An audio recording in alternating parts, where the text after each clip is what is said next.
A paz do Senhor Jesus, estamos iniciando mais um Instantes Finais, a sua aula de profecia e de escatologia bíblica no seu lar. Eu quero mais uma vez agradecer por sua audiência, a você que acompanha a nossa programação pela TV ou pela internet. Que Deus te abençoe, que as bênçãos de Deus continuem sendo derramadas sobre a sua vida, sobre a sua família. Seja muito bem-vindo aos Instantes Finais. Se você deseja enviar uma mensagem, uma crítica, uma opinião, uma sugestão, uma pergunta para nós, o número do WhatsApp está aparecendo aí na sua tela, que é o 994661010. Saiba que a sua opinião é muito importante para nós. Se você é um telespectador assíduo dos Instantes Finais, você sabe que nós estamos estudando sobre a atualidade da mensagem dos profetas menores. Eu espero que você esteja gostando desta temporada. Você já tem percebido o quanto essa mensagem dos livros dos profetas menores, que claro, falaram para as gerações antigas, né? A maioria dos profetas falaram para os seus contemporâneos, mas essa mensagem também é atual, é contemporânea. A Bíblia não envelhece, a Bíblia não perde a sua validade. E na medida do possível, estamos estudando estas profecias dentro do seu contexto histórico, não é? Sempre deixando bem claro a que povo a mensagem foi destinada, mas, na medida do possível, fazendo aplicação para os nossos dias.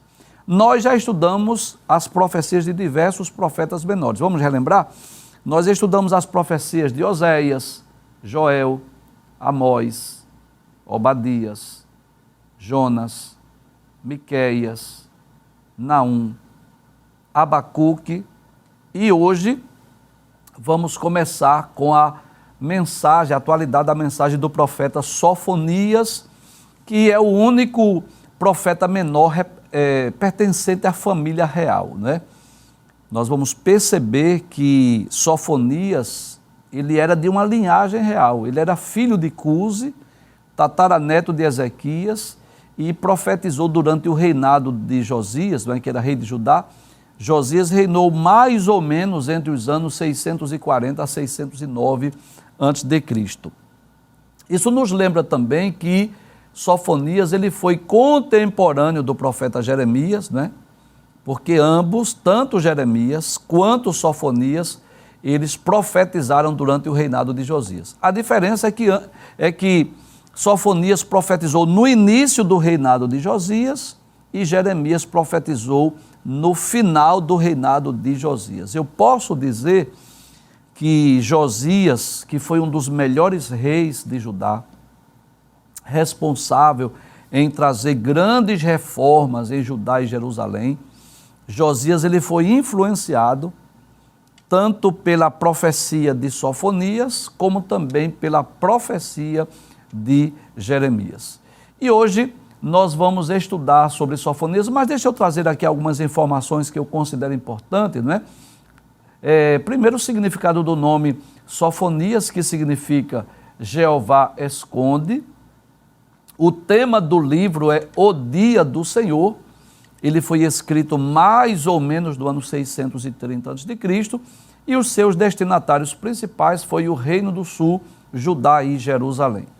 O tema do programa que nós vamos estudar hoje, pode passar a tela, por favor, é ameaças contra Judá e Jerusalém. Então eu posso dizer que Sofonias foi mais um dos muitos profetas usados por Deus para denunciar os pecados do seu povo, o Reino do Sul, Judá e também Jerusalém. Vamos ler a introdução da nossa aula hoje? Nós dizemos assim: que Sofonias profetizou durante o reinado de Josias, o último governante piedoso de Judá. Ele relata uma série de pecados cometidos pelos habitantes de Judá, dentre eles idolatria, avareza, indiferença a Deus, rebelião, violência. Além disso, líderes, que seguiam costumes pagãos, juízes que são considerados como lobos famintos, além de outras iniquidades, outras transgressões. E, por essas práticas, eles seriam punidos severamente. Deus se utiliza do profeta Sofonias para denunciar os pecados e para falar sobre o juízo vindouro. Agora, o livro de Sofonias nos deixa a mensagem, né, de que Deus executa juízo sobre os ímpios no tempo presente, mas também nos últimos dias. Ele convocará todos os homens para um acerto de contas, conforme anunciado pelos profetas. Se você é um telespectador assíduo do programa, se você está acompanhando esta temporada sobre a atualidade da mensagem dos profetas, você vai perceber isso claramente. Os profetas, não só os profetas menores, mas todos os profetas, né? Eles foram chamados por Deus para denunciar pecados, chamar o povo ao arrependimento, anunciar castigos, juízos, né? Também eles falaram de promessas de restauração, falaram acerca do Messias, falaram acerca de eventos futuros, mas nós vamos perceber que esta é uma das principais mensagens dos profetas, denunciar os pecados da nação. E todas as vezes que eles denunciavam os pecados, eles anunciavam o castigo, juízo divino.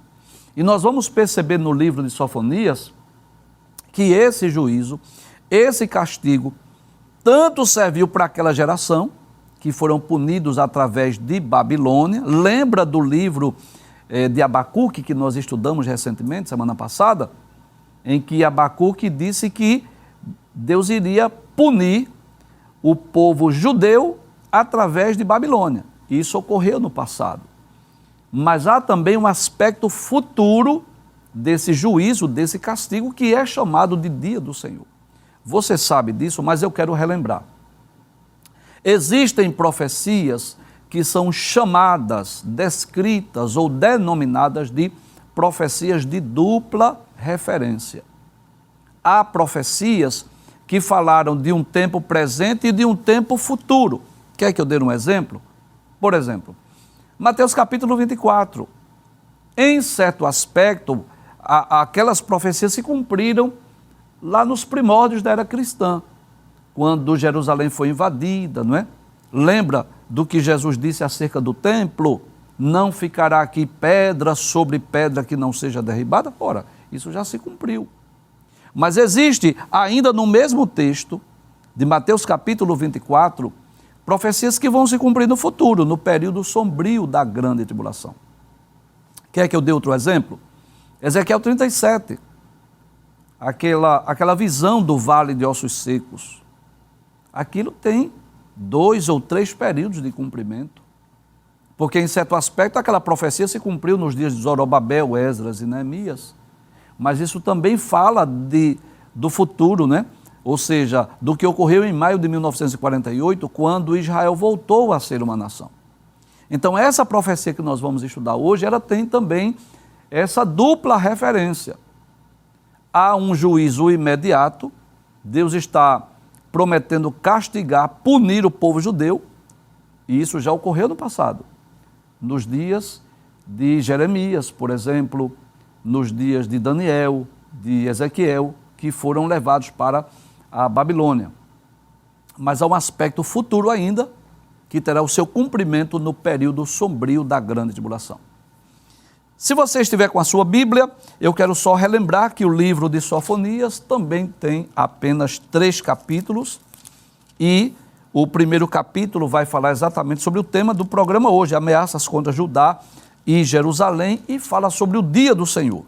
O capítulo 2 fala sobre o convite ao arrependimento e o capítulo 3 também ameaças contra Jerusalém. Então você vai perceber que no programa hoje nós selecionamos alguns versículos do capítulo 1, que fala acerca das ameaças contra Judá e Jerusalém, e alguns versículos do capítulo 3 também, porque fala também de ameaças contra Jerusalém. Vamos ler a palavra de Deus?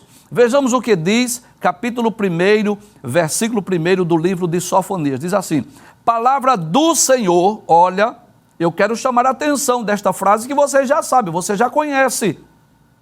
Não são palavras apenas de Sofonias.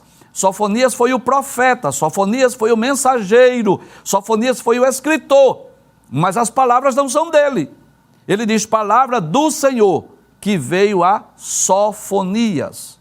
Quem era Sofonias? Filho de Cusi, filho de Gedalias, filho de Amarias, filho de Ezequias. Então observe aí que Ezequias foi um dos reis de Judá, inclusive um dos reis piedosos.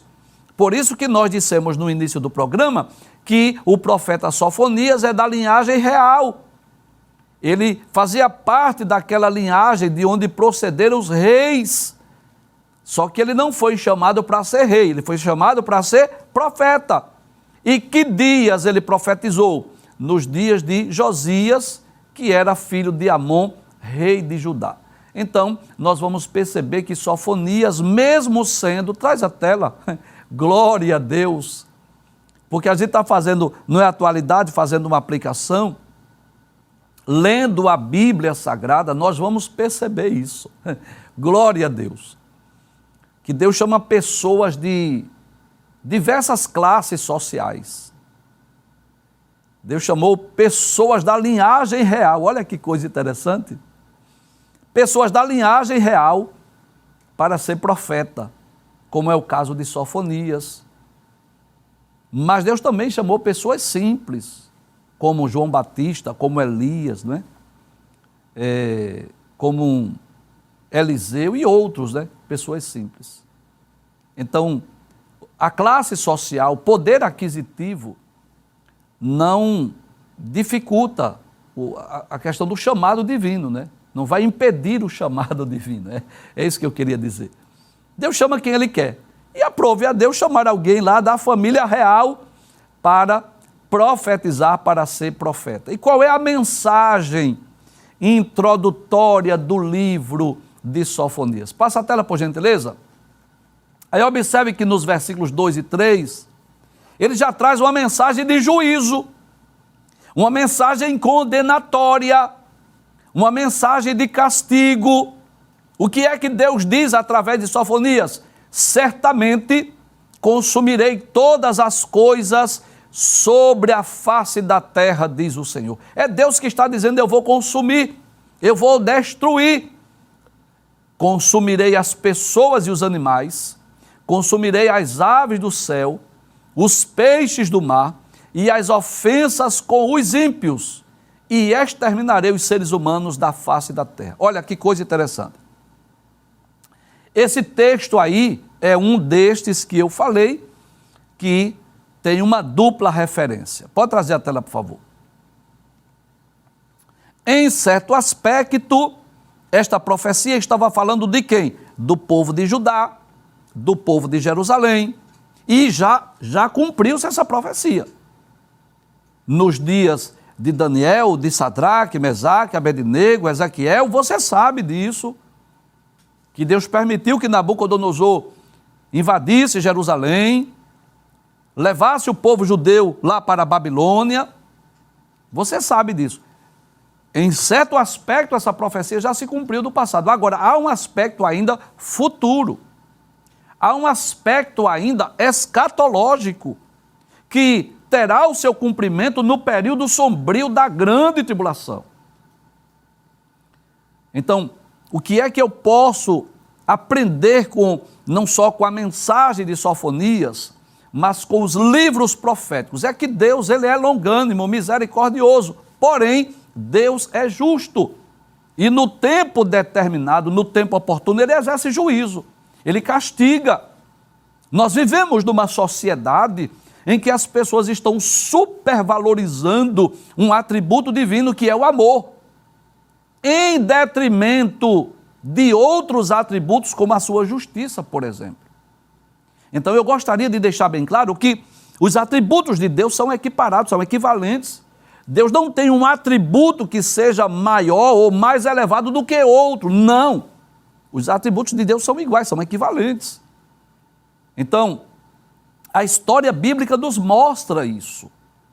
Quando o povo judeu estava sendo governado, dominado por um rei justo, um rei piedoso, como Josias, Ezequias e outros, o que ocorria com a nação? O povo se voltava para Deus, restaurava o culto, restaurava o templo. Eles começavam a comemorar, celebrar as festas em Judá, em Jerusalém, Israel. E o que ocorria? Chuvas de bênçãos, prosperidade, riqueza. Mas também a história nos mostra que, quando o povo se afastava, quando o povo se distanciava, quando o povo começava com as práticas pecaminosas, o que acontecia? O que era que vinha? Juízo, castigo. Isso está repleto de exemplo das páginas da Bíblia. Quantas vezes Deus puniu o seu povo? Agora seja sincero. Vamos esquecer um pouco o período em que Sofonias profetizou? Vamos esquecer um pouco a história bíblica? Vamos pensar hoje, na nossa realidade hoje. O mundo que estamos vivendo, cheio de violência, cheio de ódio, de maldade, de criminalidade, de injustiças sociais. Os homens cada vez mais se distanciando de Deus, proibindo tudo aquilo que a Bíblia aprova e aprovando tudo que a Bíblia reprova. Você vai esperar o que para essa geração? Você vai esperar o que? Bênçãos, riquezas, prosperidade? É claro que não. Se você conhece a Bíblia, você sabe que não dá para ser otimista. Você sabe disso. Porque cada vez mais o mundo se distanciando de Deus, se distanciando dos princípios da palavra. E Deus está dizendo através de Sofonias: eu vou destruir tudo. Eu quero ler mais uma vez esse texto e dizer que, em certo aspecto, essa profecia, ela já se cumpriu no passado, mas há um aspecto futuro ainda. Porque Deus há de punir essa geração. Eu vou repetir essa frase. Deus há de punir essa geração. Porque se Deus puniu a geração do dilúvio, ou a geração lá dos dias de Noé com as águas do dilúvio, se Deus puniu Sodoma e Gomorra, se Deus puniu muitas vezes a própria nação de Israel, a nação que ele escolheu para a execução dos seus eternos propósitos, aí eu pergunto, Deus vai deixar essa geração impune? Com certeza não. Volta a tela mais uma vez, que eu quero reler esse texto. Certamente, como quem diz, sem dúvidas, consumirei todas as coisas sobre a face da terra, diz o Senhor. Isso é um aspecto futuro, escatológico. Isso vai se cumprir no período da grande tribulação. O que é que tu vais fazer, Senhor? Consumirei as pessoas e os animais, consumirei as aves do céu, os peixes do mar e as ofensas com os ímpios, e exterminarei os seres humanos da face da terra. Pode passar a tela, por favor. Deus continua dizendo: estenderei a mão contra Judá e contra todos os moradores de Jerusalém. Agora é mais específico, né? O versículo 3 fala de uma forma mais ampla, mais abrangente. Versículo 4 de forma mais específica para Judá e Jerusalém. O que é que tu vais fazer, Deus? Ele diz: exterminarei deste lugar o resto de Baal e a lembrança dos ministros dos ídolos e seus sacerdotes. Em outras palavras, Deus estava aqui condenando, combatendo a idolatria, o paganismo. Quem é Baal? Os deuses dos cananeus, que os hebreus aprenderam a adorar, a servir, se prostrar, se curvar diante dos Baals, dos deuses lá que eram adorados pelos cananeus. Você sabe disso. Deus havia dito ao povo de Judá, ao povo de Israel: quando vocês chegarem lá, destruam os deuses deles, quebrem tudo. Não sigam suas práticas pagãs, não sigam suas práticas idólatras. Infelizmente, o povo conquista a terra, não expulsa os moradores, não destrói os seus deuses e, o que é pior, se prostra, se curva. Deus mandava chuva, eles iam agradecer a Baal. Deus fazia a terra brotar e produzir, eles iam agradecer a Baal. E aí o que é que Deus está dizendo? Eu vou executar juízo. Agora é bom lembrar isso, né? Que esse juízo era para curá-los da idolatria. Porque se Deus abençoasse, seja sincero, se o povo judeu, se o povo de Judá, de Jerusalém, estivesse nas práticas pagãs, idólatras, pecaminosas, e Deus abençoasse, fizesse eles prosperar, eles iam voltar quando? Nunca. Por que é que Deus castigava? Até o castigo de Deus é repleto de bondade, de atos de amor, de misericórdia, de compaixão. Então, quando Deus disciplina, quando Deus castiga, quando Deus executa juízo, é porque ele tem um propósito aí. Qual é? Fazer com que o povo reconheça seus erros, reconheça seus pecados, se volte para Deus. Pode passar a tela, por gentileza. No versículo 5 ele diz: exterminarei os que sobre os terraços adoram o exército do céu. Pessoas que estavam adorando sol, lua, estrelas, os astros. E os que adoram o Senhor e juram por ele e também por Milcom. Ou seja, pessoas que estavam cocheando em dois pensamentos.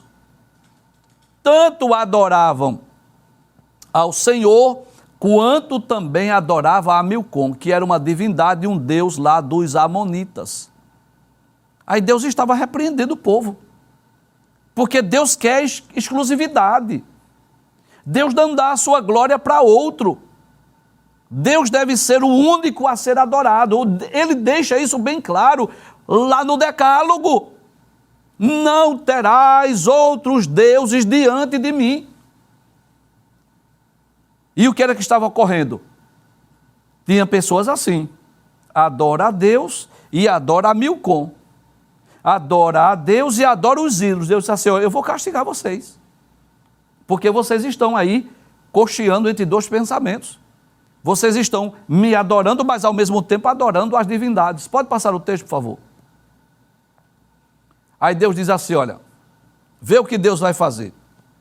Farei desaparecer também os que deixam de seguir o Senhor e os que não buscam o Senhor, nem perguntam por Ele. Olha aí, 3 erros, 3 pecados. Primeiro, deixar de seguir ao Senhor. Fala de alguém que estava servindo, alguém que estava seguindo, alguém que estava adorando ao Senhor. O que foi que fizeram? Deixaram de seguir o Senhor. Segundo erro, não buscam o Senhor, não busca mais, não está buscando mais o Senhor. E nem sequer pergunta por Ele. Não é assim? Que é a realidade de muitas pessoas hoje, que deixaram de seguir a Deus, deixaram de seguir a Cristo, que não buscam mais ao Senhor, nem perguntam por Ele. Deus estava repreendendo o seu povo, que outrora adorava, servia, se dedicava ao Senhor, mas agora deixaram de segui-lo, deixaram de buscá-lo, nem pergunta mais pelo Senhor. E o que é que vai esperar dessa geração? Claro, juízo, castigo. E observe que um abismo chama outro abismo, né? À medida que eles deixam o Senhor, à medida que o povo judeu deixa de buscar ao Senhor, à medida que o povo judeu passa a adorar outros deuses, outros ídolos, o que é que vai acontecer? Vai aumentar as iniquidades, as transgressões, as violências, né? Aí prolifera-se o pecado na nação. Quer ver? Passe o texto, por gentileza. Nós vamos lá para o capítulo 3 agora. Veja o que Deus vai dizer da cidade de Jerusalém. Porque se esse texto aí fosse para, sei lá, para a Babilônia, para a Síria, lá para Nínive, para o Egito, para outra nação, era até justificável, né? Vamos dizer assim, porque eles não conhecem a Deus. Mas Deus estava falando para o povo de Judá, para o povo de Jerusalém, que tinham a lei, que tinham os profetas, que tinham o templo, não é assim? Aí Deus diz assim: ai da cidade opressora, rebelde e manchada. Olha aí, 3 características da cidade de Jerusalém: opressora, rebelde e manchada. O que é que estava ocorrendo na cidade de Jerusalém? Aí Deus diz assim: não atende ninguém, não aceita a disciplina, não confia no Senhor, nem se aproxima de Deus. Veja que coisa interessante, quantas declarações divinas, né? Acusações da parte de Deus, quantas características da cidade de Judá, de Jerusalém, do povo, cada vez mais distante de Deus. Vamos ler mais uma vez? 3 características. Primeiro, cidade opressora. Por quê, professor? O que prevalecia lá era a opressão. Com certeza estava havendo opressão naquela cidade, os ricos oprimindo os pobres. Segunda característica, rebelde. O que era que estava havendo lá? Rebelião. Deram as costas a Deus. Abandonaram o Senhor, abandonaram o culto a Jeová e Yahvé. O que mais? Manchada. Manchada de quê? De sangue. Isso fala de quê? De pecado, de violência, de iniquidade. Agora, como se não bastasse ser uma cidade opressora, rebelde e manchada, aí Deus diz assim, Deus vai falar de outras 4 características. Primeiro, não atende a ninguém, não atende ninguém. Como quem diz assim, eu levanto profetas, eles profetizam, eles falam em meu nome, mas eles não atendem. Segundo, não aceita a disciplina, não aceita a correção. Estão errados e não querem ser corrigidos. O que mais, Deus? Não confia no Senhor. Não, eles estão confiando em quem? Em Milcom, em Baals, em ídolos, em objetos feitos por mãos humanas e nem se aproximam de Deus. Aí eu pergunto mais uma vez, o que é que vai esperar para essa cidade? Traz a tela, por favor. Vai esperar que Deus abra os céus e dê chuva, a chuva temporã e a chuva serôdia? Vai esperar que Deus abençoe a lavoura, a agricultura, a pecuária? Vai esperar que a produção da terra cresça? Vai esperar o que? Riqueza, prosperidade? É claro que não. Há um princípio estabelecido por Deus lá em Deuteronômio, capítulo 28, você conhece esse texto. Deus havia dito antes de eles conquistarem Canaã. Capítulo 28, os primeiros versículos dizem assim, 28 de Deuteronômio, que se vocês ouvirem a minha voz, se vocês guardarem os meus mandamentos, se vocês obedecerem, essas bênçãos virão sobre ti e te alcançarão. As bênçãos alcançarão vocês. Aí Deus diz assim, porém, a partir do versículo 15, se vocês não ouvirem, se vocês não guardarem, se vocês não obedecerem, as maldições virão sobre ti e te alcançarão. Então, se o povo estava distante de Deus, não ouvia a voz do Senhor, não aceitava a disciplina, não se aproximava de Deus, não buscava Deus, o que era que iria esperar dessa geração? Juízo, castigo, maldições. Então Deus estava, através do profeta Sofonias, anunciando o castigo divino. Passa a tela, por gentileza. Aí no versículo 3 ele diz assim, aí Deus vai falar sobre as características dos homens agora, por grupos específicos. Deus vai ser detalhista. Traz a tela para eu explicar algo aqui. Deus não precisa explicar nem justificar nada. Eu vou repetir essa frase. Deus é Senhor, é soberano, governa e domina sobre tudo. Deus não precisa explicar nada, dar satisfação a ninguém. Mas Deus sabe muito bem. Se ocorresse o cativeiro babilônico, e se Deus não justificasse, não explicasse, alguém ia dizer, porque Deus cometeu uma atrocidade, Deus cometeu injustiça, não é assim? Você já percebeu que antes da Bíblia falar sobre o dilúvio, falou sobre a geração antediluviana? Já percebeu isso? Deus não apenas anuncia o dilúvio não, primeiro Deus vai falar da geração antediluviana. Gênesis capítulo 6, versículo 5.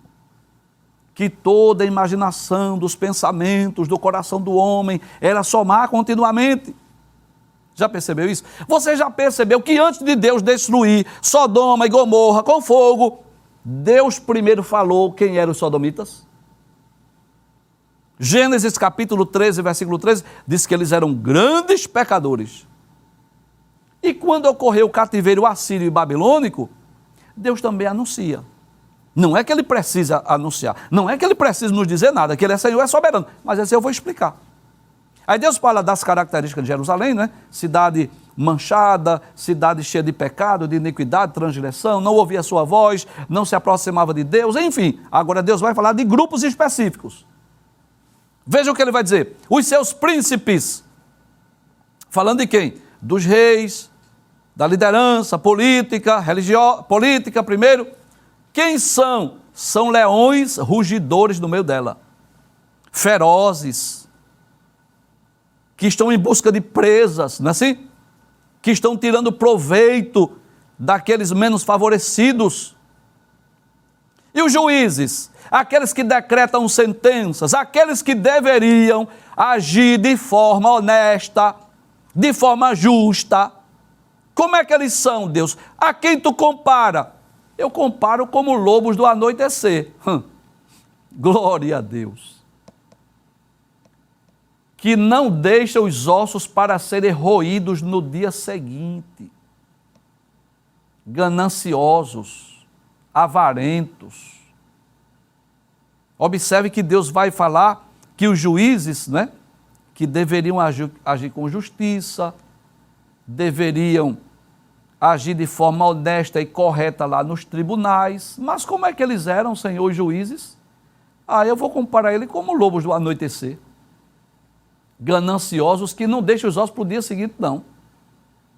Que ele vai comer a carne e vai roer os ossos no mesmo dia. Isso fala de maldade, de crueldade, mas também fala de ganância, de avareza.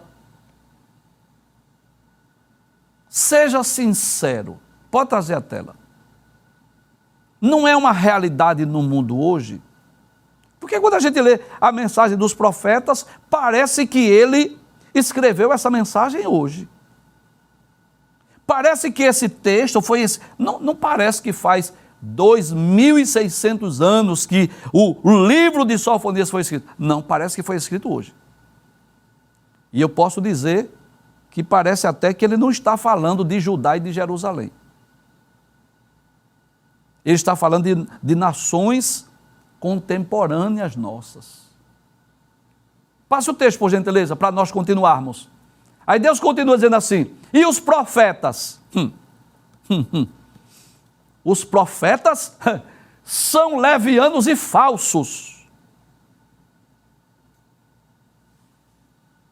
Traz a tela. Tenha muito cuidado com esses profetas da internet, com esses profetas do Pix, esses profetas mentirosos, esses filhos do diabo. Eu vou repetir aqui. Esses profetas que ficam mentindo, enganando pessoas, dizendo que tiveram sonhos, tiveram visões, que o anjo apareceu, imitando línguas estranhas, dando profetada em busca de dinheiro das pessoas, enganando as pessoas. Sabe quem são? Filhos do diabo, mentirosos, enganadores, como os profetas lá dos dias de Sofonias. Volta ao texto, por favor, mais uma vez, para eu ler o que foi que Deus falou através de Sofonias. Os seus profetas são o quê? Levianos e falsos. Agora, claro, deixa eu abrir um parêntese aqui. É claro que, traz a tela, não eram todos, né? Haviam profetas de Deus. Glória a Deus. Jeremias, não é assim? Sofonias e outros profetas autênticos do Senhor, cujas palavras cumpriram-se na íntegra. E é claro, você sabe disso, que quando eu falo que os profetas são filhos do diabo, eu não estou generalizando, eu estou falando dos mentirosos, eu estou falando dos enganadores. E por que eu chamo filho do diabo? Porque quem é o pai da mentira não é Satanás? Não é o diabo que é o pai da mentira? Pessoas que estão indo para as redes sociais, mentir, enganar as pessoas, falando, imitando línguas estranhas, dizendo que tiveram sonhos, visões, que Deus mandou falar, que Deus mandou pedir. E você às vezes fica olhando, sabe, até pelos trajes, pela linguagem, pelos gestos, pelo modo, que não parecem, não tem aparência de homens e mulheres de Deus. Agora, sabe por que muita gente é enganada? Eu vou dizer por quê. Porque não usam a Bíblia, a palavra de Deus. Sabe por que muita gente é enganada por essas profecias? Porque não se utiliza da verdadeira e autêntica profecia. Me diga aí, me mostre na Bíblia quando foi que um dos profetas cobrou dinheiro para profetizar. Me dê tanto que eu vou profetizar, me dê tanto que eu vou orar por você. Leia a Bíblia e veja, procure aí onde é que o profeta ou um homem de Deus, um apóstolo, disse assim: se você me der tanto, eu vou fazer uma oração por você. Se você me der tanto, eu vou pegar o seu nome e subir no monte. Se você fizer um pix, eu vou pegar o seu nome e vou levar para o monte. Me diga onde é que isso tem base bíblica. Em lugar nenhum. São mentirosos, são enganadores. Volta o texto mais uma vez. E os sacerdotes, que eram aqueles da família de Arão, da tribo de Levi, que deveriam dar bom exemplo. O que era que eles estavam fazendo? Profanando o santuário e fazendo violência à lei. Como muitos hoje que se intitulam pastores, bispos, apóstolos, mas que estão profanando o santuário de Deus. Traz a tela. O púlpito que deveria ser usado para denunciar pecados, para falar sobre salvação, sobre novo nascimento, sobre mudança de vida, está sendo usado para pedir dinheiro apenas. São líderes avarentos que estão preocupados apenas em riqueza, em enriquecimento ilícito. As pessoas inocentes e por falta de Bíblia, por falta de conhecimento, às vezes depositam grandes quantias de dinheiro, trazendo escândalo para o Evangelho. São líderes que já não se preocupam mais de pregar a Bíblia, de falar a palavra de Deus. Pegam textos isolados, fora do contexto, e pode perceber isso, qualquer texto que lê sempre vai terminar em arrecadação. Você tem que dar, você tem que ofertar, você tem que fazer um pacto, você tem que dar tudo, e começa a manipular as pessoas. Volta o texto, por favor. Aí, Deus se utiliza do profeta Sofonias para dizer: os seus profetas são levianos. Os sacerdotes profanam o santuário, fazem violência à lei. Por que violência à lei, professor? Porque não estão cumprindo, não estão obedecendo, estão se utilizando da lei por interesses pessoais. Passa a tela, por gentileza, para nós concluirmos. Aí, glória a Deus. Aí Sofonias diz assim: o Senhor é justo, glória a Deus, no meio da cidade. Como quem diz assim, os profetas são levianos, como quem diz assim, os sacerdotes estão profanando a lei de Deus, mas olha, eu quero dizer, o Senhor é justo no meio da cidade, ele não comete injustiça. Glória a Deus. Deus não comete injustiça, ele é o justo juiz. Manhã após manhã, ele traz o seu juízo à luz, não falha. Eu quero dizer aqui com muita convicção, que o justo juiz contempla a tudo e a todos. O justo juiz contempla a tudo e a todos. Ele vê o que é feito durante o dia e as caladas da noite. Ele vê o procedimento de todos os seres humanos. E no tempo oportuno, Deus age. Sabe por quê? Porque ele nem é impune e não comete injustiça. Das justiças humanas, dos tribunais humanos, alguém pode até escapar, pode até fugir, pode dar um telefonema, pode oferecer um presente, pode subornar, pode prometer alguma coisa, não é assim? É assim. Isso é uma realidade no mundo, todo mundo sabe disso. Todo mundo sabe disso. Ser honesto num país corrupto é colocar a vida em risco. Então as impunidades geram impunidades. Uns vão cobrindo o erro dos outros e assim a injustiça prevalece. Mas Deus se utiliza do profeta Sofonias para dizer assim: o Senhor é justo no meio da cidade. Como que diz assim? Ele está entre nós, ele está vendo tudo, ele não comete injustiça. E eu posso dizer que foi muito duro para o povo judeu. Durante 20 anos, experimentaram 3 invasões estrangeiras, de 606 a 586. Nabucodonosor invadiu Jerusalém 3 vezes, levou mais de 10 mil judeus para a Babilônia, e eles foram, acorrentados e levados para a Babilônia como escravos. 70 anos de cativeiro. E graças a Deus, depois de 70 anos, retornaram, e graças a Deus retornaram curados da idolatria, porque Deus não comete injustiça.